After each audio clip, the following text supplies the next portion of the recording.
A politician visited a remote rural village, eager to hear the concerns of the locals. Addressing the gathered crowd, he declared, "I'm here to help. Tell me what your biggest needs are." The village headman stepped forward and said, "We have two major problems. First, we have a hospital, but no doctor." Nodding seriously, the politician pulled out his cell phone, made a quick call, and then beamed. "Consider it done. A doctor will be here tomorrow. What's your second problem?" The headman sighed. "Well, we don't have any cell phone reception in our village." A man was in his front yard mowing the grass when his blonde neighbor stepped out of her house and walked straight to the mailbox. She opened it, looked inside, slammed it shut, and stormed back inside.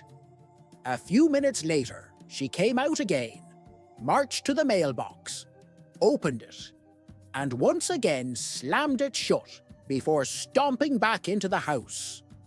As the man finished mowing and was about to start edging the lawn, she appeared a third time, looking even more frustrated. She stomped over to the mailbox, yanked it open and slammed it shut, harder than ever. Curious, the man called out, "Is everything okay?" She huffed and said, "No, my stupid computer keeps telling me I've got mail." A middle-aged man sat with his elderly father, reminiscing. "Dad, I just wanted to thank you. When I was younger and just starting to date, you gave me some advice. You told me, good companion, good in bed, good mother, pick two." His father gave him a gentle nod, listening. "Well," the son continued, "I feel like I've built a great life. My wife is wonderful to me, and an amazing mother to our 3 kids." His father smiled knowingly and replied, "That's great, son. But when I said pick two, I meant the second one." A married couple is fast asleep when the phone rings at 3 a.m. The wife groggily answers, listens for a moment, and then snaps, "How am I supposed to know? We're 200 miles inland," before hanging up. Her husband, half awake, turns to her and asks, "Who was that?" She sighs and replies, "Some idiot asking if the coast is clear." A 3-year-old boy went with his dad to see a litter of kittens. When he got home, he excitedly told his mom there were 2 boy kittens and 2 girl kittens.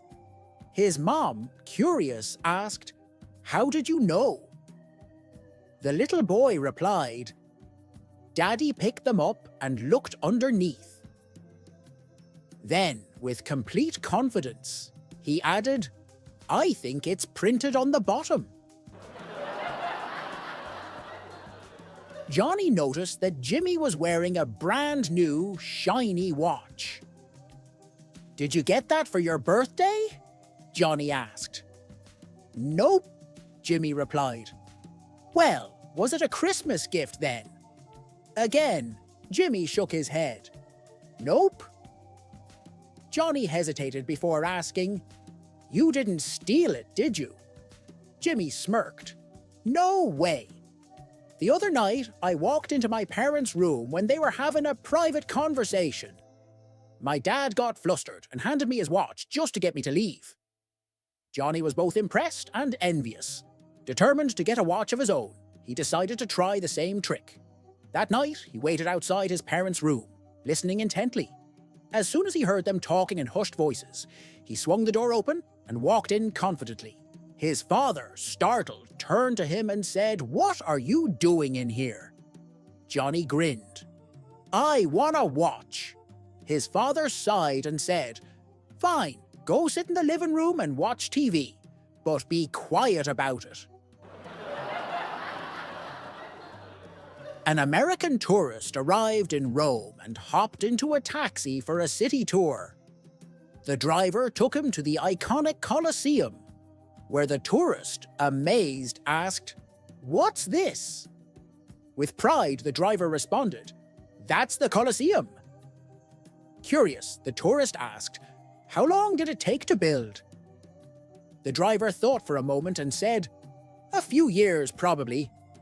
The tourist chuckled and said, "Back in America, we'd build it in just a year." Their next stop was the Pantheon.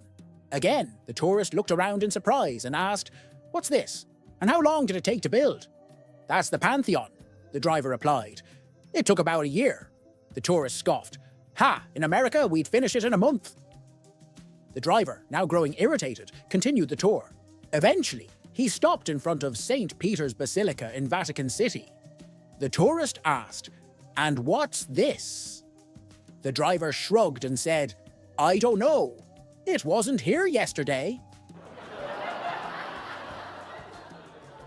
It was a man's 80th birthday, and his friends wanted to get him a special gift.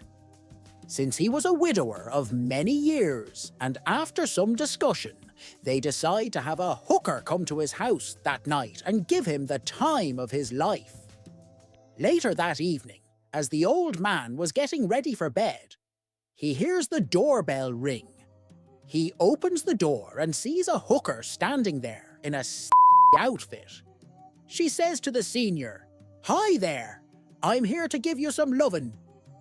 The old man thinks for a moment, then says, "I'll take the soup." A young pastor sat in a restaurant, enjoying his lunch.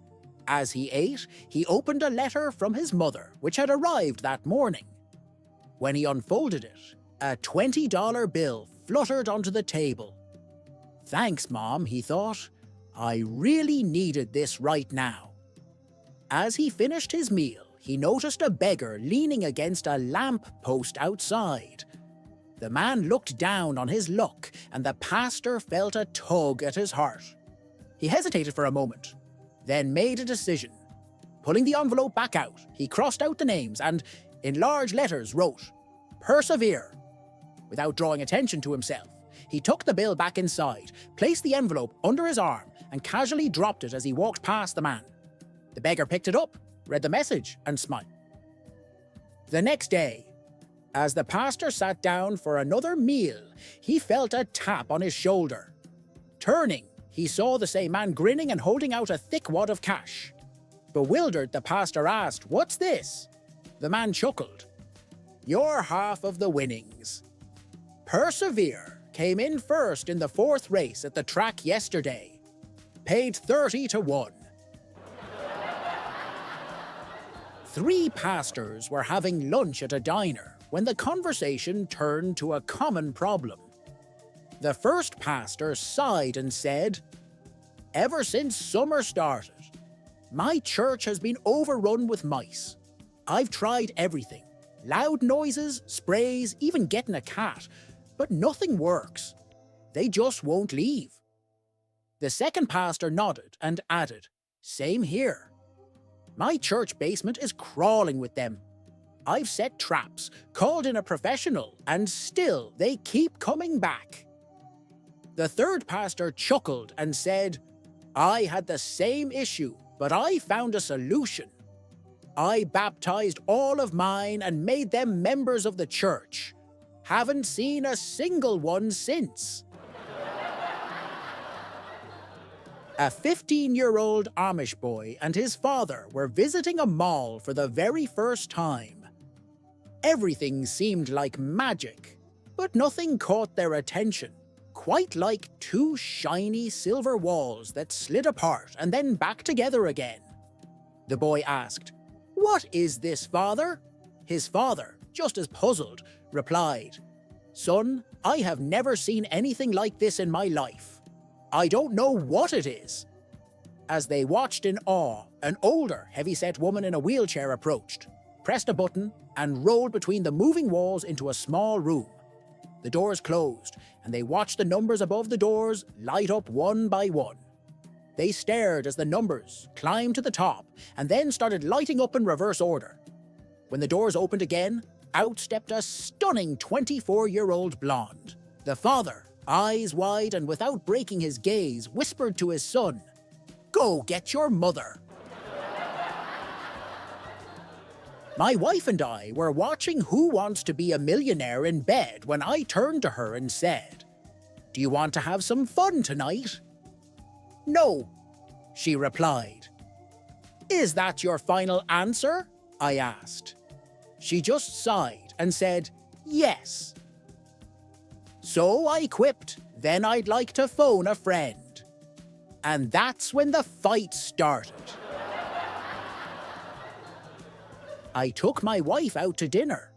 The waiter started with me and asked, "What would you like?" "I'll have the rump steak, rare," I said. The waiter asked, "Aren't you worried about the mad cow?" I smirked. "Nah, she can order for herself." And that's when the fight started. At my wife's high school reunion, she kept glancing at a man at the bar, drinking alone.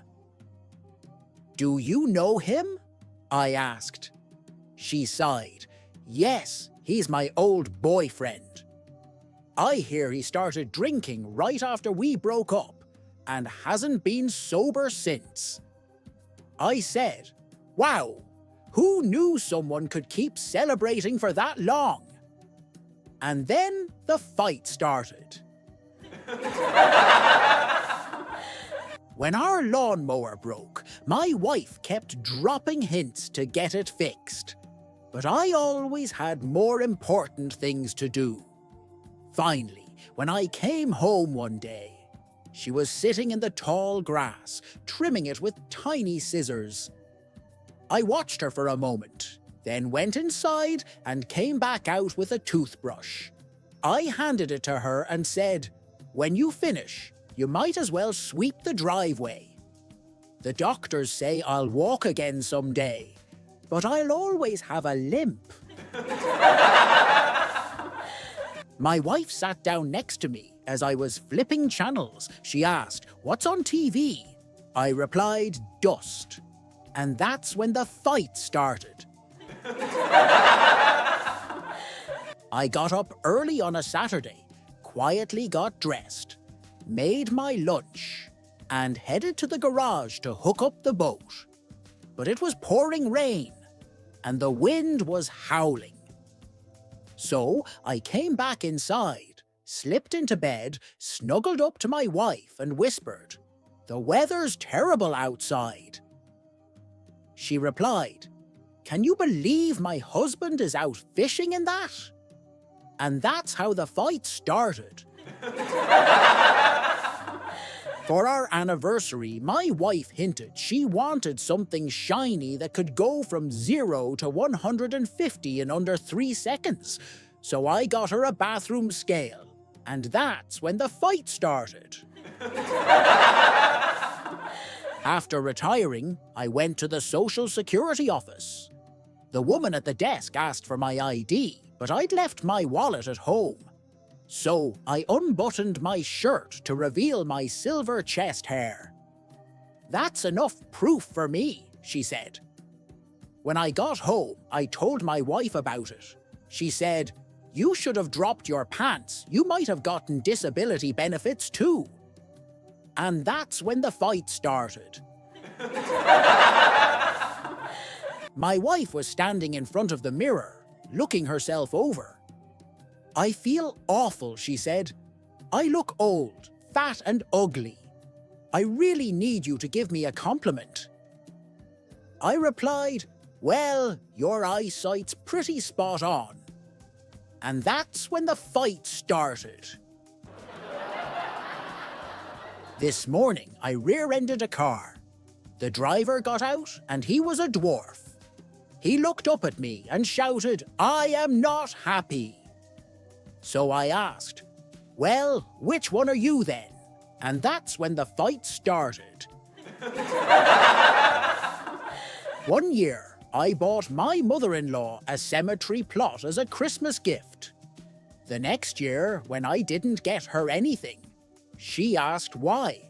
I replied, "Well, you haven't used the gift I gave you last year," and that's how the fight started.